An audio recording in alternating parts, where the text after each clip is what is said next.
Chers amis, bonjour, on se retrouve pour la deuxième partie de ces émissions qui traitent de politique et de politique israélienne en particulier.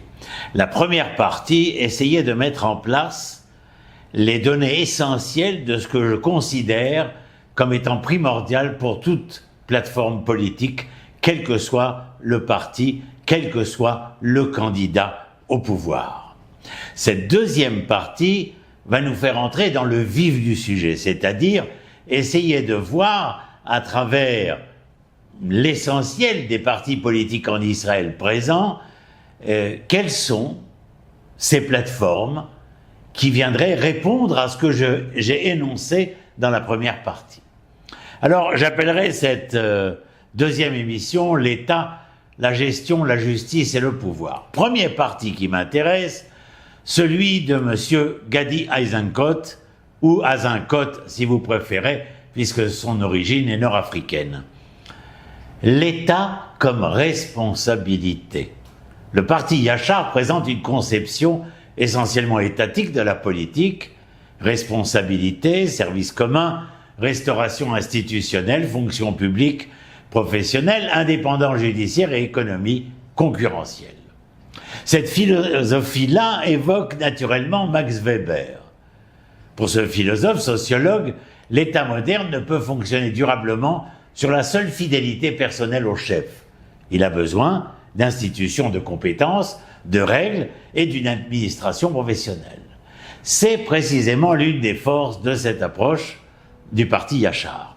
Dans une époque où la politique tend à se transformer en affrontement permanent entre tribus électorales, rappelez que l'État ne doit appartenir ni à un parti, ni à un chef, ni à une communauté particulière, constitue, à mon humble avis, déjà une idée politique importante. Montesquieu, de célèbre mémoire, apparaît également en arrière-plan. La solidité d'une démocratie ne dépend pas seulement de la bonne volonté de ceux qui exercent le pouvoir, mais de l'existence d'institutions capables de leur résister. L'accent placé sur le service, la responsabilité et les obligations communes peut également constituer une réponse au développement d'une citoyenneté réduite à la revendication des droits. Mais, et il y a toujours un mais, une difficulté apparaît. Le sens de l'État ne constitue pas encore une philosophie sociale. Administrer correctement l'État ne répond pas nécessairement à la question de savoir comment répartir les richesses et les possibilités à l'intérieur de celui-ci. La figure du citoyen contributeur, celui qui travaille, sert, paie et participe, possède évidemment une légitimité, mais elle ne peut devenir l'unique mesure de la justice. Lévinas nous rappellerait ici que la responsabilité commence précisément devant celui qui ne peut rien nous rendre. L'enfant pauvre n'a pas encore contribué. La personne handicapée ne peut pas toujours contribuer selon les critères économiques ordinaires. La mère esseulée, isolée, le travailleur sous-payé ou celui auquel l'éducation reçue n'a jamais permis d'acquérir les compétences nécessaires ne peuvent être abandonnés au motif qu'ils contribueraient insuffisamment. Une société juste récompense la contribution, elle ne transforme pas la faiblesse en culpabilité. Même difficulté, mes amis, concernant le logement. Donner une priorité aux soldats ou aux réservistes peut être légitime, certes, mais cela ne remplace ni la construction massive, ni le logement social, ni la location de longue durée, ni une réforme de la planification.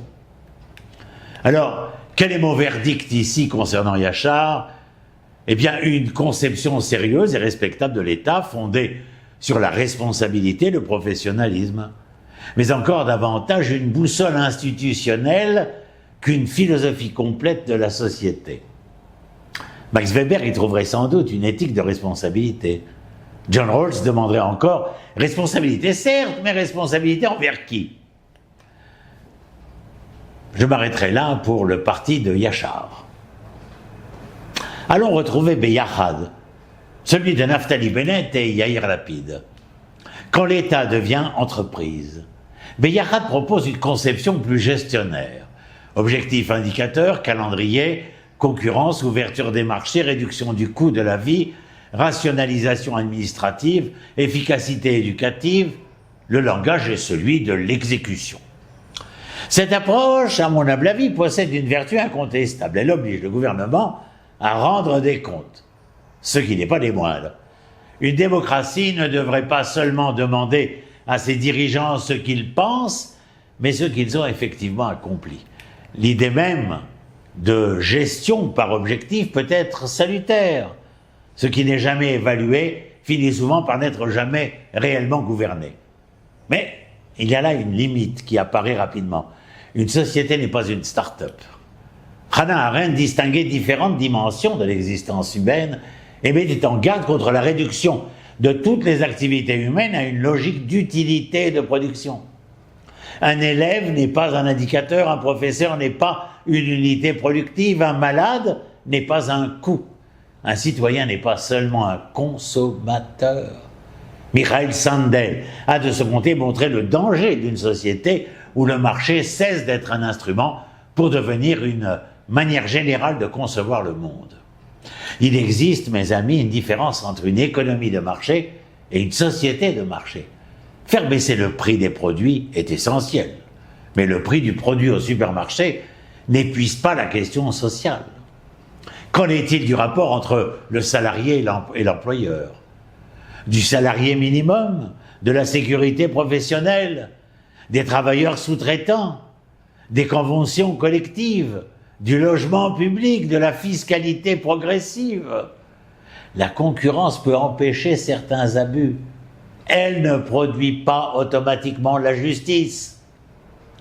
Adam Smith lui-même a souvent réduit caricaturalement ce qu'il appelait la main invisible.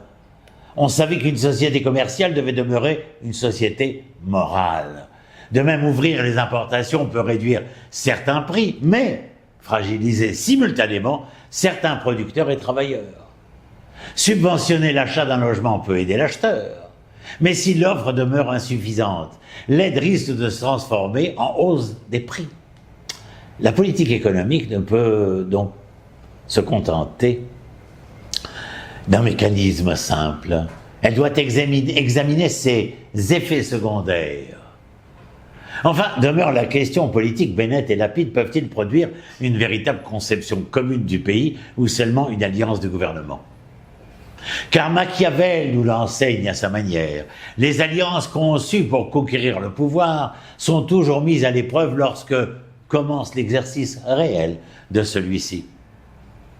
Là aussi, j'ai un verdict, mais qui n'appartient qu'à moi. Le programme est certes opérationnel et le plus attentif à l'exécution, mais il court le risque de croire que toute contradiction sociale est un dysfonctionnement administratif. On peut gérer efficacement une machine, on ne peut gouverner une société sans philosophie de l'homme. Passons maintenant aux démocrates de Yair Golan. La justice comme égalité réelle, pourrais-je l'intituler. Les démocrates présentent la conception libérale et sociale la plus affirmée. Droit, indépendance judiciaire, service public, pluralisme religieux, éducation commune, santé, transport, environnement, recherche et séparation politique avec les Palestiniens. Leur conception dialogue naturellement avec un de mes auteurs que je cite souvent, John Rawls. Une société juste, chez ce philosophe-là, n'abandonne pas les moins favorisés au nom de la réussite globale de l'économie. Les institutions doivent être organisées de manière à ce que les inégalités puissent être justifiées également du point de vue de ceux qui disposent le moins. Un autre de mes philosophes anglais, John Stuart Mill, apparaît sur un autre plan. La liberté ne consiste pas seulement à protéger l'individu contre l'État, mais aussi à protéger la diversité des modes de vie contre l'intolérance de la majorité. Cette pensée éclaire les propositions concernant, par exemple, le pluralisme religieux, le mariage civil ou les différents courants du judaïsme. Alexis de Tocqueville, nous avertirait néanmoins contre une autre menace. Une démocratie peut rechercher l'égalité au point de produire une uniformisation étouffante. L'idée d'une éducation publique commune pose donc une question légitime. Comment créer une culture civique commune sans fabriquer une identité officielle imposée d'en haut? Mais la faiblesse majeure ici demeure ailleurs. La morale ne dispense jamais de l'arithmétique. Vouloir davantage de médecins, d'enseignants, de trains, de chercheurs, de prestations sociales et de services publics exige de dire qui paiera. C'est ici que Max Weber revient. L'éthique de conviction proclame qu'il faut davantage de justice. Mais l'éthique de responsabilité répond très bien. Avec quel budget? Avec quels impôts? Avec quelles priorités? Une social-démocratie sérieuse ne se mesure donc pas seulement au nombre de dépenses qu'elle souhaite augmenter. Elle doit parler fiscalité, salaire, capital, héritage, revenus financiers, conventions collectives, travailleurs, sous-traitants et répartition du pouvoir économique. Karl Marx, indépendamment de ce que l'on pense de ses conclusions, posait une question dont la pertinence demeure, mes amis. Qui possède le pouvoir économique et comment ce pouvoir économique se transforme-t-il en pouvoir social? Et puis, demeure chez moi une interrogation politique concernant les Palestiniens. Un État palestinien démilitarisé et soumis à un contrôle sécuritaire israélien durable pose une question conceptuelle. Jusqu'où peut-on parler de souveraineté lorsque les attributs essentiels de cette souveraineté demeurent contrôlés par un autre État? Alors là aussi, j'énoncerai mon verdict, concernant les démocrates, bien sûr. La conception la plus ample des droits et des services publics. Elle possède une philosophie morale relativement cohérente. Mais une justice sans financement devient une promesse. Une promesse répétée sans financement devient une rhétorique. Il serait à même d'y réfléchir. Passons maintenant, mes amis, si vous le voulez bien, au quatrième parti que nous connaissons bien, le Likoud. Je titrerai la liberté économique face à la concentration du pouvoir. Vous comprenez? Le Likoud demeure héritier d'une tradition nationale libérale associant sécurité, identité juive, économie de marché et puissance gouvernementale. Sur le plan économique, cette tradition peut être approchée de Friedrich Hayek. Méfiance à l'égard d'une bureaucratie excessive, confiance dans l'initiative privée et importance d'un marché concurrentiel. Cette intuition possède une part de vérité incontournable. Sans création de richesse, il n'existe rien à redistribuer, nous l'avons bien compris. Sans entreprise productive, investissement, innovation et emploi, la justice sociale finit par distribuer une richesse qui n'est plus produite. Adam Smith l'aurait accepté, mais Smith aurait également refusé que l'on confonde la richesse d'une nation avec la seule richesse de certains de ses membres. La croissance n'est pas encore un contrat social. Elle doit se traduire par des salaires, un logement accessible, une mobilité sociale, des services publics et des possibilités offertes aux enfants des classes populaires. La difficulté principale du Likoud, selon les critères de cet examen, reste cependant l'absence d'un programme détaillé et contraignant.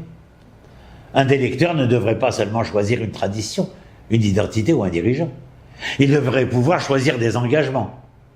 Sur ce point, Karl Popper, le philosophe, apporta une idée démocratique essentielle. L'une des grandes vertus de la démocratie n'est pas de garantir que nous choisirons toujours de bons gouvernants, mais de nous permettre de contrôler, de remplacer ceux qui gouvernent mal. Encore faut-il savoir quels engagements, selon quels engagements les juger. Une autre question concerne la concentration du pouvoir.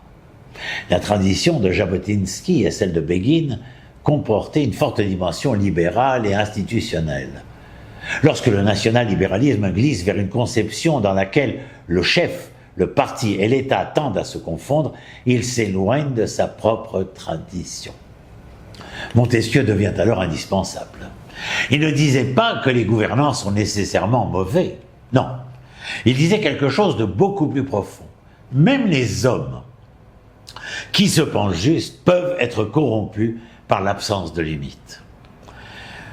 Mon verdict ici, le parti possédant la plus grande expérience gouvernementale est paradoxalement celui qui propose aux citoyens l'un des contrats programmatiques les moins contraignants. L'expérience peut justifier la confiance, elle ne doit jamais remplacer l'obligation de rendre des comptes. La semaine prochaine, nous irons à la rencontre des partis restants dont je veux traiter, et puis bien sûr, une conclusion réflexive qui vient mêler philosophie et politique. Voilà, donc je vous donne rendez-vous à la semaine prochaine en espérant que ces 2 premières émissions vous apportent énormément d'éclairage, la permission en tout cas de mieux savoir, de mieux connaître, et cela nous permet à chacun d'entre nous de mieux entendre et de mieux comprendre pour aller peut-être mieux voter, en tout cas pour faire de ce monde quelque chose de meilleur ou de mieux s'il nous est donné la possibilité. Shalom, shalom.